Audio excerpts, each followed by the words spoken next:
हाय कृष्णा। सिंह के वीर संबोधन से युक्त वचन सुनकर जड़वत शरीर वाले राजा दिलीप ने उसे इस प्रकार उत्तर दिया। मृगराज, हमारे गुरु महर्षि वशिष्ठ की ये संपूर्ण मनोरथों को सिद्ध करने वाली नंदिनी नामक धेनु है। गुरुदेव ने संतान प्राप्ति के उद्देश्य से इसकी आराधना करने के लिए मुझे सौंपा है। मैंने अब तक इसकी भली भांति आराधना की है।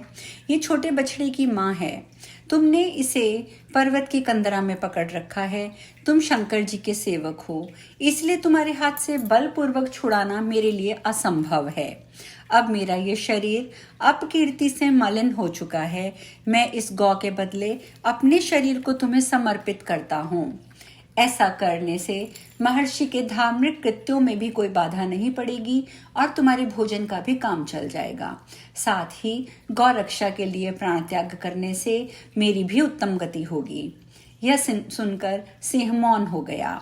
धर्मज्ञ राजा दिलीप उसके आगे नीचे मुंह किए बैठ गए। वे सिंह के द्वारा होने वाले दुस्सह आघात की प्रतीक्षा कर रहे थे कि अकस्मात उनके ऊपर देवेश्वरों द्वारा की हुई फूलों की वृष्टि होने लगी। फिर बेटा उठो, यह वचन सुनकर राजा दिलीप उठकर खड़े हो गए। यह वचन सुनकर राजा दिलीप खड़े हो गए। उस समय उन्होंने माता के समान सामने खड़ी हुई धेनु को देखा। वह सिंह नहीं दिखाई दिया। इससे राजा को बड़ा विस्मय हुआ। तब नंदिनी ने नृपश्रेष्ठ दिलीप से कहा, राजन, मैंने माया से सिंह का रूप बनाकर तुम्हारी परीक्षा ली है। मुनि के प्रभाव से यमराज भी मुझे पकड़ने का विचार नहीं ला सकता। तुम अपना शरीर देकर भी मेरी रक्षा के लिए तैयार थे, अतः मैं तुम पर बहुत प्रसन्न हूँ। तुम मुझसे अपना अभीष्ट वर मांगो। राजा बोले, माता, देहधारियों के अंतःकरण में जो बात होती है वह आप जैसी देवियों से छिपी नहीं रहती। आप तो मेरा मनोरथ जानती ही हैं। मुझे वंशधर पुत्र प्रदान कीजिए। राजा की बात सुनकर देवता, पितर, ऋषि, मनुष्य आदि सब भूतों का मनोरथ सिद्ध करने वाली नंदिनी ने कहा, बेटा, तुम पत्ते के दोने में मेरा दूध धोकर इच्छा अनुसार पी लो।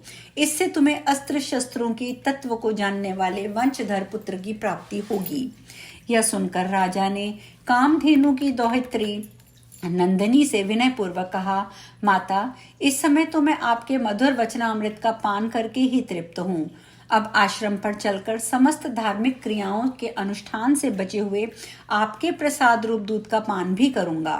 राजा की ये बात सुनकर गौ को बड़ी प्रसन्नता हुई।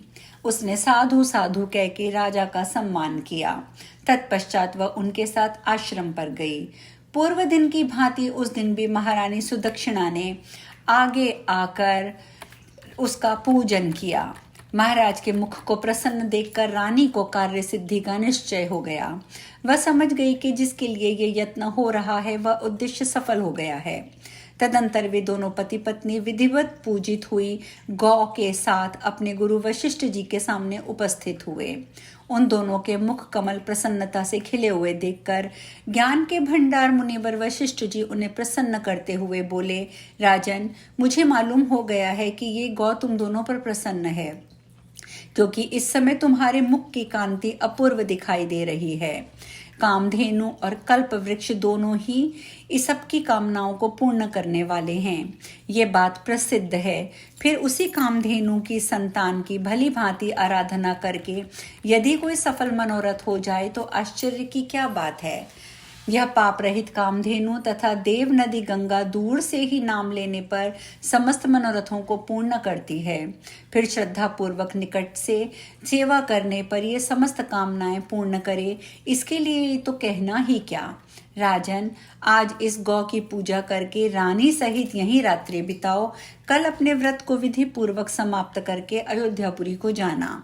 देवल जी कहते हैं, वैश्यवर, इस प्रकार धेनु की आराधना से मनोवांछित फल पाकर राजा दिलीप रात्रि में पत्नी सहित आश्रम पर रहे।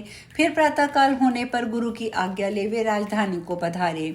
कुछ दिनों के बाद राजा दिलीप के रघु नामक पुत्र हुआ, जिसके नाम से इस पृथ्वी पर सूर्यवंश की ख्याति हुई। अर्थात रघु के बाद ही रघुवंश के नाम से ये वंश प्रसिद्ध हुआ। जो भूतल पर राजा दिलीप की इस कथा का पाठ करता है उसे धन धान्य और पुत्र की प्राप्ति होती है।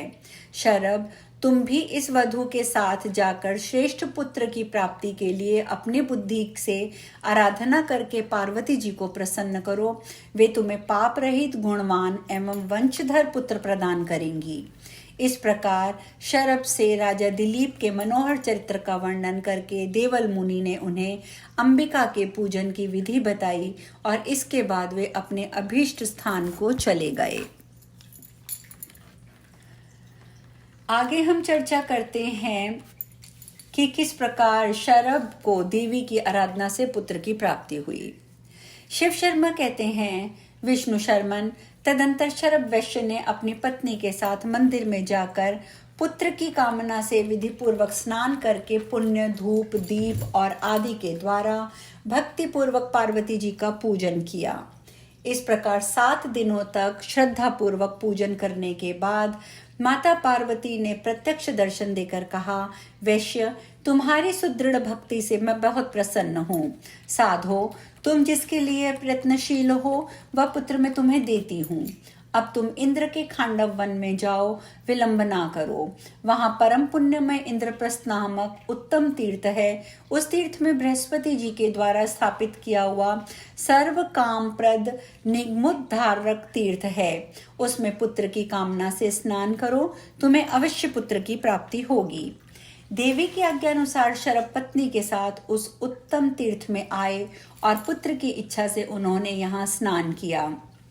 फिर ब्राह्मणों को अन्य उपकरणों सहित 100 गौएं दान की और देवता और पितरों का विधि पूर्वक तर्पण किया। फिर 7 दिन वहां रहकर वे घर लौट आए।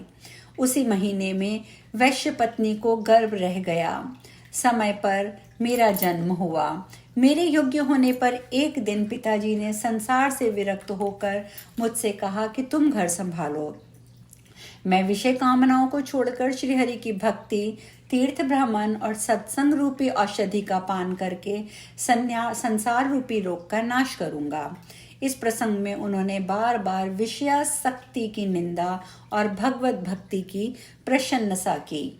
मैंने श्री गंगा जी की प्रशंसा करते हुए पिताजी से प्रार्थना की कि अपने समीप ही श्री गंगा जी बहती हैं, इन्हें छोड़कर आप अन्यत्र ना जाइए। पिताजी मेरी बात मानकर घर पर ही रह गए। वे प्रतिदिन तीनों समय श्री गंगा जी में स्नान करते, पुराणों की कथा सुनते रहते और एक दिन उन्होंने इंद्रप्रस्थ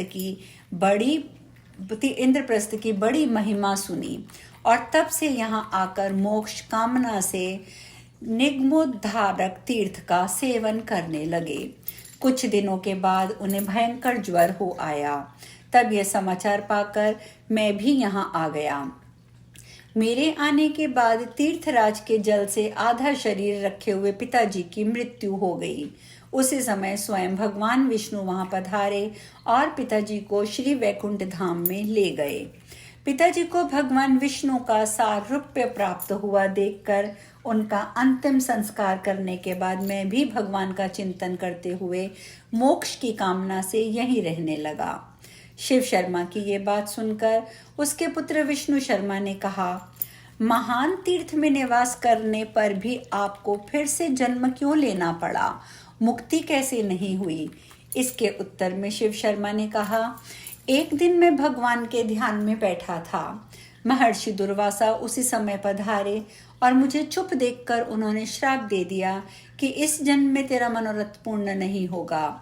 मेरे बहुत गिड़गिड़ाने पर उन्होंने कहा, अगले जन्म में ब्राह्मण होकर तुम यही मृत्यु को प्राप्त होगे और फिर तुम्हें जन्म नहीं लेना पड़ेगा।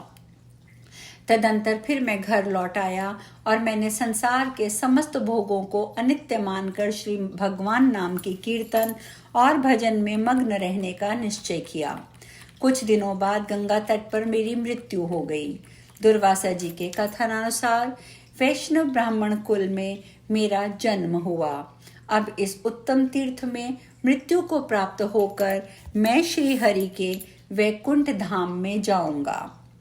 नारद जी कहते हैं, राजा शिवी, इस प्रकार अपने अपने पूर्व जन्म के कर्मों का वर्णन करके वे दोनों पिता पुत्र श्री हरि के चरण कमलों का चिंतन करते हुए यहीं रहने लगे और अंततः दोनों ने भगवान के समान रूप प्राप्त कर लिया और मुक्ति को प्राप्त हुए। अब आज हम कथा में यही विश्राम लेंगे। शिबी महाराज ने आगे क्या पूछा ये चर्चा हम कल करेंगे। हरे कृष्णा।